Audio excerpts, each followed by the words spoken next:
आंनो खालि नोंनि गोथार अननायल' नांगौमोन।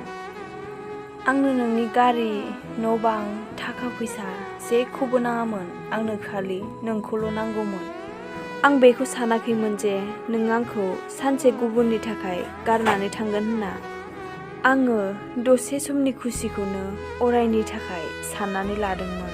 नाथाय दा बे दसे समनि मोजां मोननाय आरो दसे समनि खुसियानो आंनि गासैखौबो सेनानै लांजोब्बाय। नों आंखौ गावनि गोसो बायदियैनो जेरै हायो एरै खालामगासिनो दं नङासै आरो दुखु होगासिनो दं।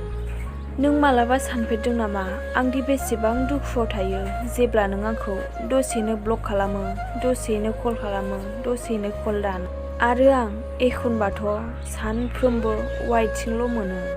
आं बिदियावनो नोंनि थगायबाय थानायावनो नोंखौ फोथायनो गोब्राब मोनबोदों। नों आंखौ सिगांनिफ्रायनो गोबां थगायबोबाय आरो थगायबाबो अहायाखै नामा? नोंथ' मालाबाबो सैथो अननाय होनो रोंबोखायासै आरो नों आंनि गोथार अननाय होबोनायखौबो बुजिनो रोङासै।